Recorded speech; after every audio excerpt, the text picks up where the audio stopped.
Hi, everyone. Welcome to First and North. My name is Lou Cadellis at Fox 32 in Chicago. Let's bring up the crew. Joining me this week on First and North from Fox 2 in Detroit, Jennifer Hammond. From Fox 6 in Milwaukee, Lily Zhao. And from Fox 9 Minneapolis, Pierre Nugent. Great to see everyone. Happy New Year. Let's start with the final. Happy New Year. Yes, let's start with the final NFC North standings. Bears, one of 3 teams this season to go from worst to first, their first NFC North championship since 2018. Packers finished second, but with 4 straight losses to end the season. Vikings third, but Minnesota put together at the end a 5-game win streak. And the Lions, surprisingly, last 9-8 after last year's 15-2 season. Bears and Packers, well, they add another chapter to the NFL's longest-standing rivalry this coming Saturday. This will be the 213th battle between the two franchises, but only the 3rd time they have met in the playoffs. They played each other back in 1941. Bears beat the Packers in the Western Division playoff at Wrigley Field and advanced to the NFL Championship. They also met in the 2010 NFC Championship game. I still have scars from that game. Green Bay winning 21-14 on their way to a Super Bowl title. All right, let's bring back the crew. I want to open up with the Vikings, and I want to open up with Pierre. Pierre, why did J.J. McCarthy, I've been meaning to ask you this question since the game on Sunday. Why did J.J. McCarthy pull himself out of the win over the Packers when he did in that game?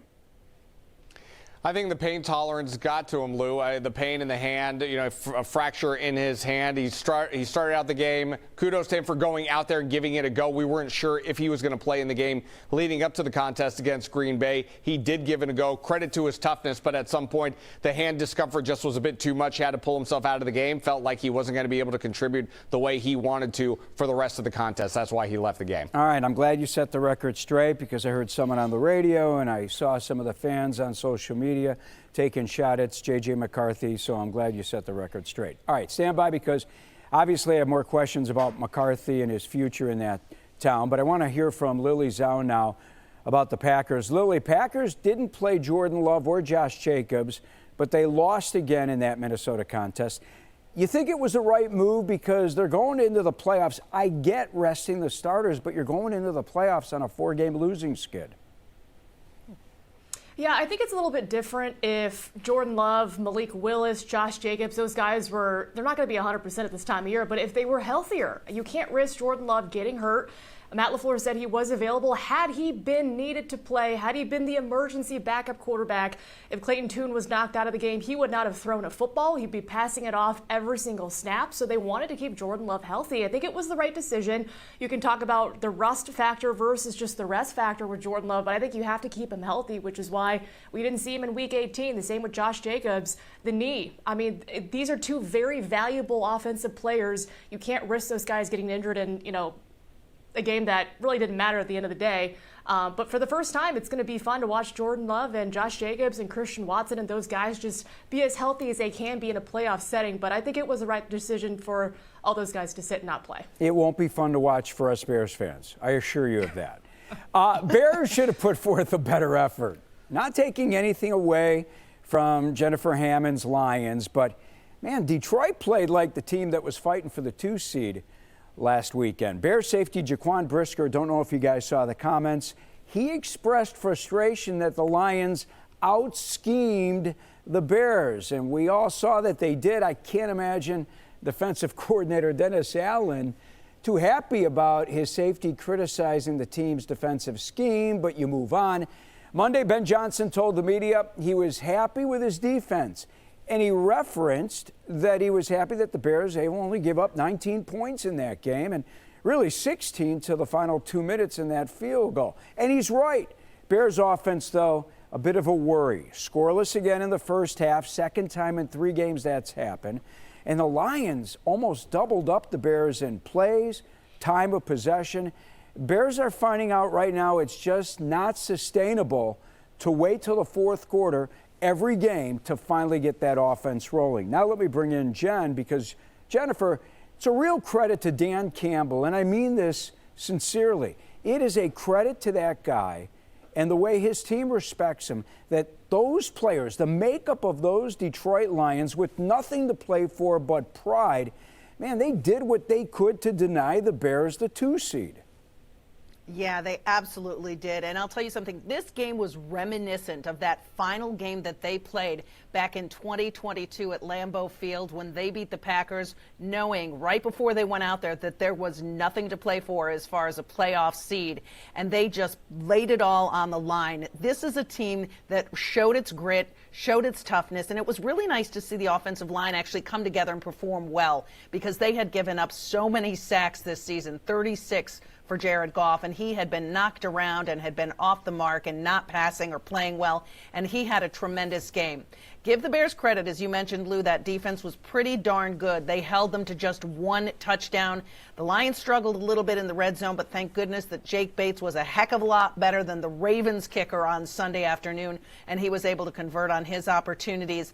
And this was a game that when I walked off the field with Kelvin Shepard, the Lions defensive coordinator, I said, nice win, congratulations. And he said, that was for Dan. That was all about Dan. So that just tells you where Dan Campbell is for those players. That does not surprise me. I want to continue on about the Lions, who are they're going to miss the playoffs for the first time since 2022.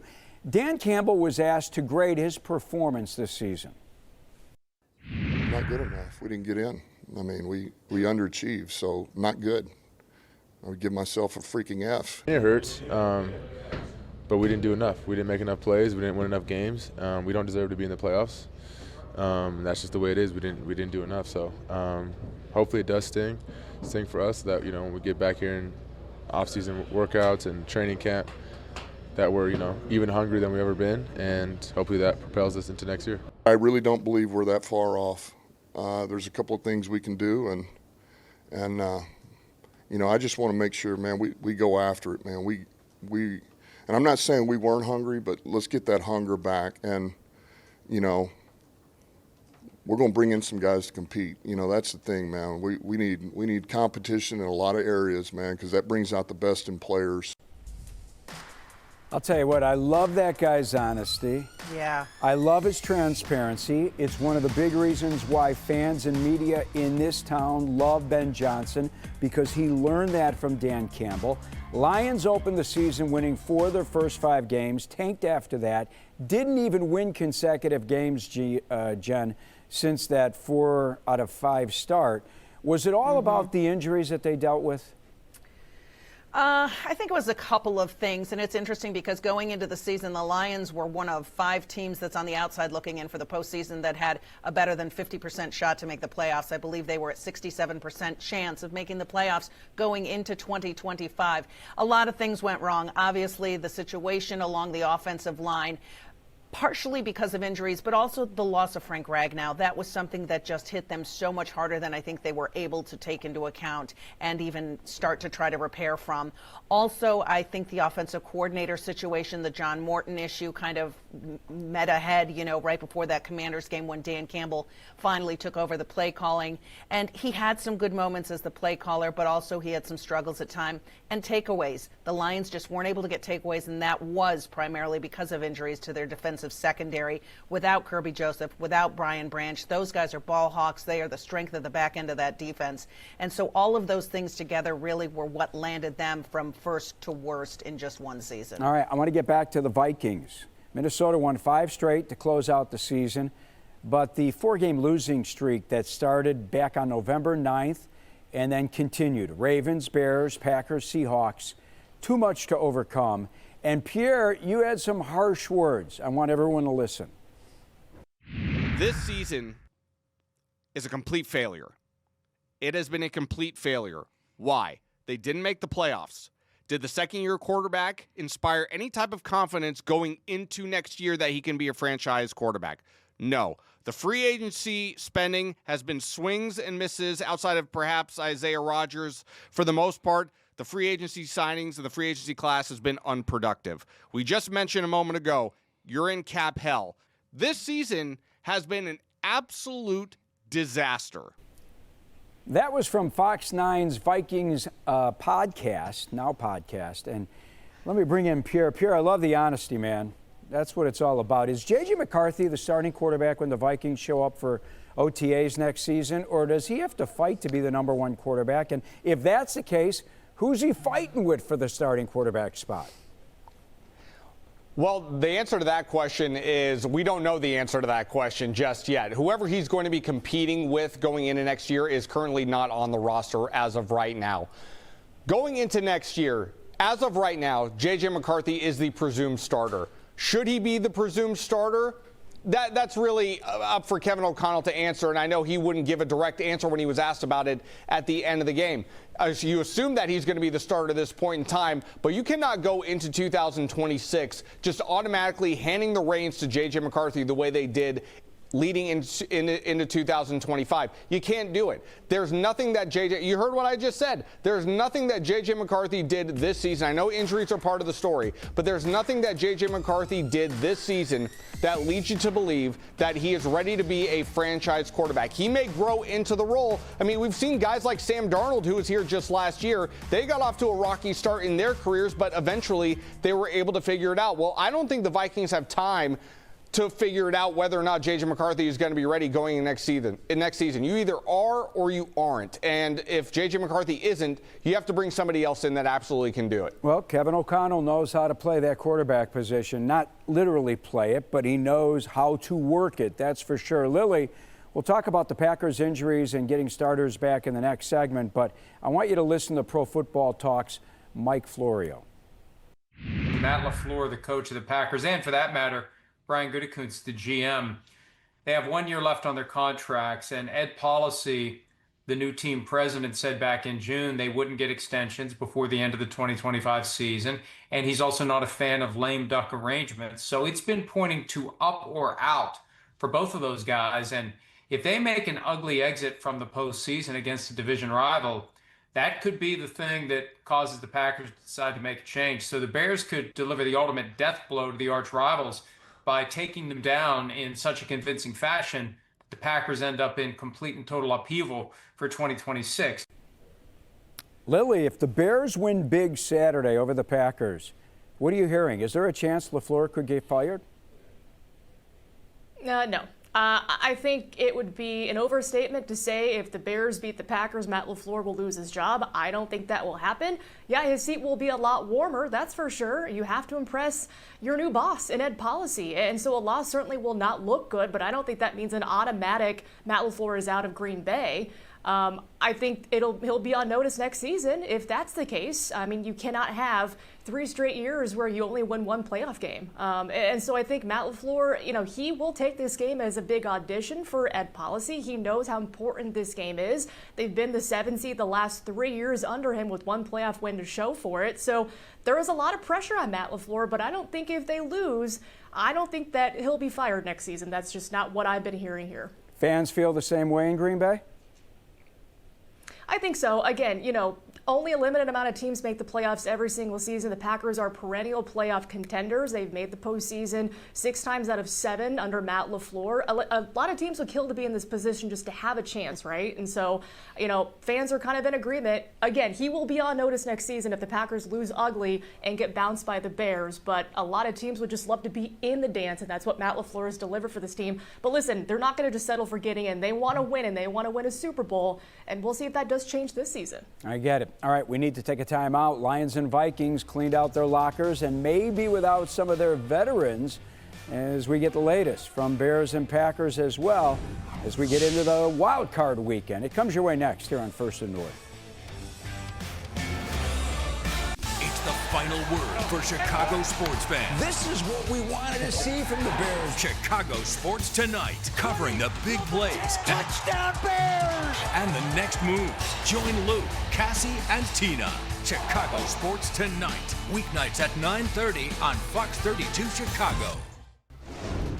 We're back here on First and North. Lou Canellis at our Fox 32 studios in Chicago. Jennifer Hammond is at Fox 2 in Detroit. Lily Zhao, Fox 6 Milwaukee. Pierre Nugent, Fox 9 Minneapolis. Lily, back to you. Give me the injury update in Green Bay. Jordan Love, Josh Jacobs, Zach Tom, are they playing Saturday night?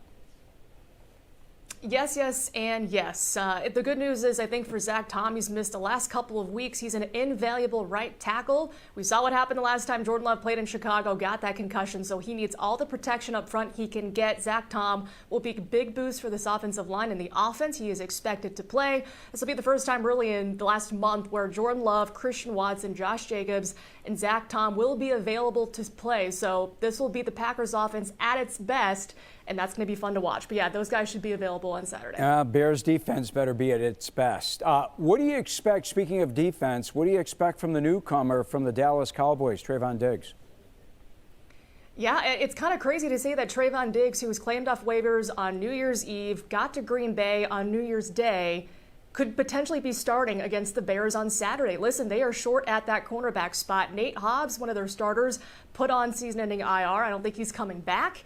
And from there, you have Keyshawn Nixon, Carrington Valentine, guys that have been very up and down this season. You have Bo Melton, who plays both ways. And so I think you have to have a guy like Trayvon Diggs, who, again, when he has been good, he's been really good, but he needs to get back to that spot. So it's really been learn on the fly for him under Jeff Hafley. He played about 32 covered snaps and played particularly well, as well as you can, after just joining a team for a couple days. So it is a potential he could start, and that is kind of crazy to say. But they'll need all hands on deck, especially in that secondary. Wow, that is crazy to say.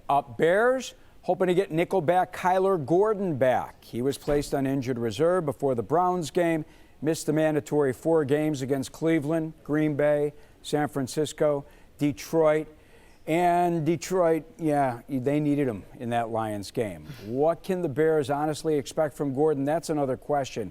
Guy has not played in a month, barely practiced before then. C.J. Gardner-Johnson's in concussion protocol right now. Tyreek Stevenson didn't even play a defensive snap against the Lions.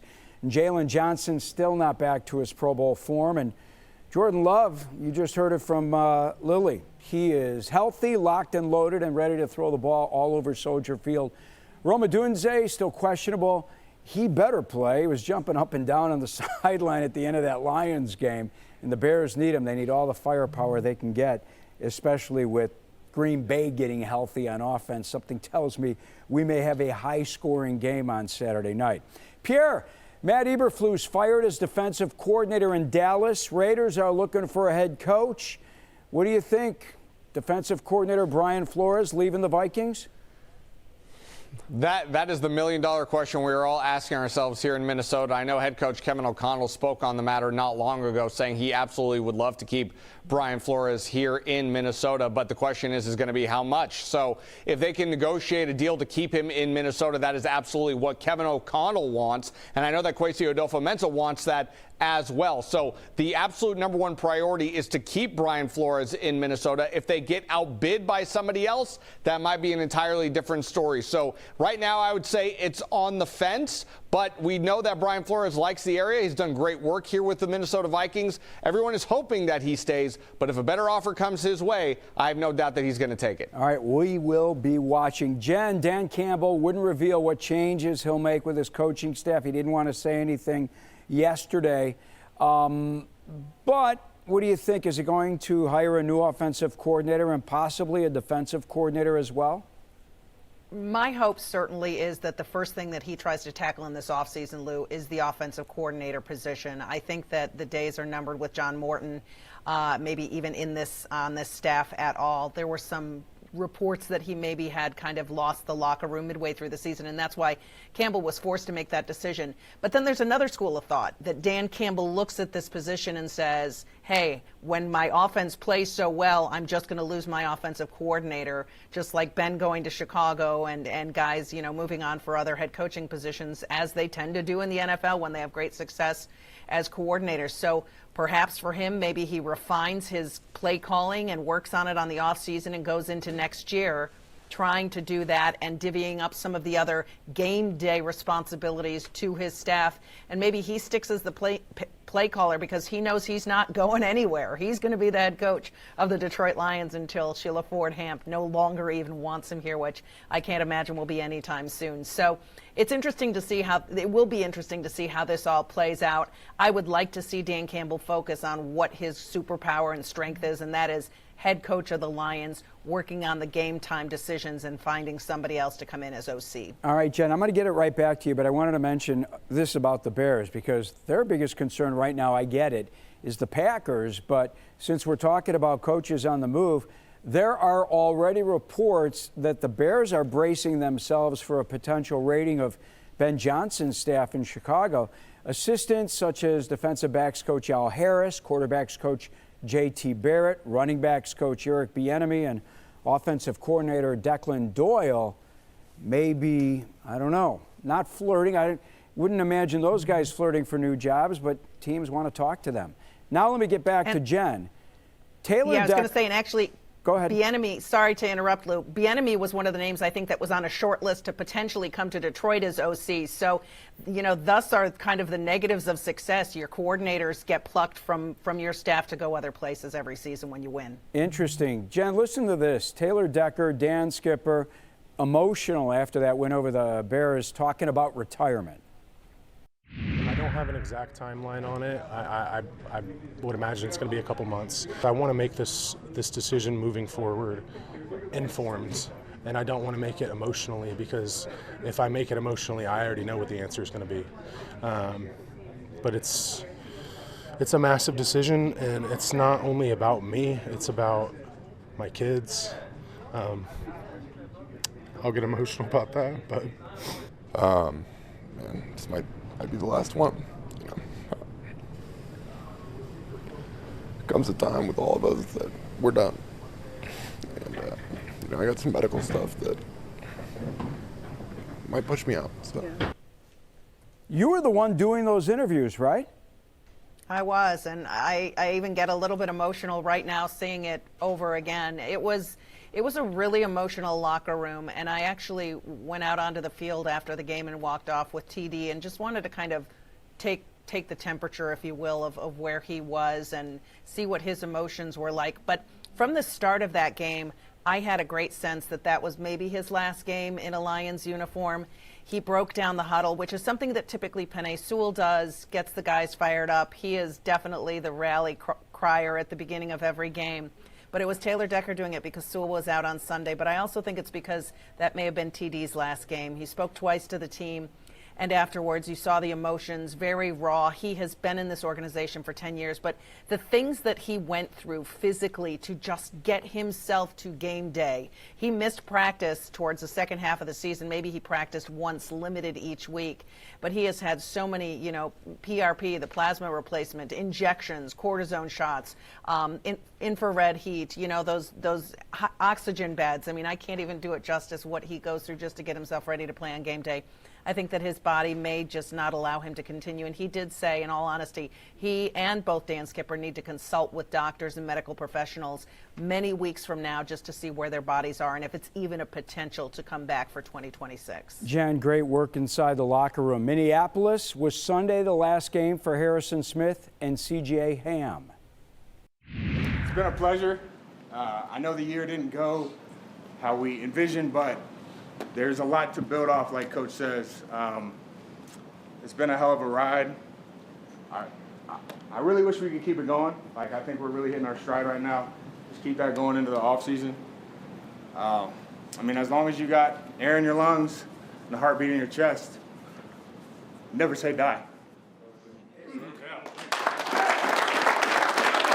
I know it's going to be hard to step away, but I know it's time for me to be with my family. It's time for me to watch them grow up, be soccer dad. But these years are times that I'm never going to forget. Man, I truly, truly love each and every one of you. And, man, my phone is always on. Whatever you need at any time, I'm here for you. I mean that from the bottom of my heart. I love y'all. Pierre, sounds like Cam is finished. What about Smith? Still waiting on a confirmed answer whether or not Smith is going to be coming back. It certainly sounds like he's leaning towards not coming back, and we wouldn't blame Harrison Smith. He's been the quarterback of this defense for so many years, and he's played the game with a violent style. I don't know how much more football he has left to give. And if he decides to retire, can we get Harrison Smith in a shampoo commercial, please? Did you see his hair there at the end of the game? Looks fantastic. Harrison Smith deserves a lot of credit for that. But if this is it for Harrison Smith, what a career it has been. And let's not forget about C.J. Ham, young man from Duluth, scratching and clawing earlier in his career to get on a team, makes a 53, special teams captain, pillar in the community. He's a terrific story as well. Those are two great personalities and two great men. If that was their last game with the Vikings, they will be sorely, sorely missed. Yeah, 4 great men when you consider the Lions and the Vikings. All right, we need to take our final timeout. We're going to come back and preview Bears-Packers. Give our picks next here on First and North. You want to know the NFC North? It's a heck of a division. Only one call to make. First and North. This show's all about homers. Lou Canellis leads a team of NFC experts. Super Bowl or bust for the Green Bay Packers. First and North. New episodes Tuesday nights at 6 on Fox Local or stream anytime. And you too can win the division. Welcome back. Bears-Packers add another chapter to the NFL's longest-standing rivalry. This will be the 213th battle between the two franchises. Let's bring back the crew. And I'm going to start with Pierre. Pierre, who do you like in this game? Coin flip game for me, Lou, here, but the only reason why I'm going with the Chicago Bears is because this Green Bay team, to me, has not been the same team since Micah Parsons went down with injury. They go into the postseason having lost 4 straight. I know they sat all their starters against Minnesota last week, but without Micah Parsons, this Green Bay team just looks different to me. That's the only reason why I'm picking the Bears. All right, Jennifer. I'm going to go with the Packers. I'm going to get my TJ Lang jersey out. I'm going to start rooting for the Green Bay Packers. It's going to be really hard in Detroit if we get to an NFC Championship game situation where we see the Bears against the Rams. This city would go bananas after the Lions missed the postseason. I'm also taking the under because I think there might be some weather concerns. I do like the fact that the Packers are healthier and also the fact that they played them very close in that meeting on December 20th. You're lucky I like you so much. I would not welcome you back in this town where you and I started together back in the 80s. Lily. Well, thank you, Jen. Of course, I'm picking the Green Bay Packers. Listen, this is a team that, while they have struggled without Micah Parsons, I mean, this defense played as well as they could without Micah for 58 minutes against the Bears. It just took a string of just the worst luck possible. The Packers doing everything fathomable to lose that game to Chicago. The Packers' offense is getting a lot healthier. I think they're going to rise to the occasion in Chicago. It's going to be a really heated game, but, you know, I love the Packers in this one. I knew you were going to take the Packers. Of course you would. And, of course, I'm taking the Bears. Ben Johnson said Tuesday morning that his team is mentally prepared. They're mentally prepared to not only play the Packers, but to play 5 more weeks. They're going to go out for this game Saturday. Worry about the future when that time comes, but it's all about the Packers on Saturday night. By the way, since the Bears won the Super Bowl back in '85, they've won consecutive playoff games exactly once. That's it. So they need to win one at a time, and it starts against Green Bay. And it will happen. All right, everyone. Great show as always. For Jennifer, Lily, and Pierre, I'm Lou Canellis. Thanks for watching. We'll see you next week here on First and North.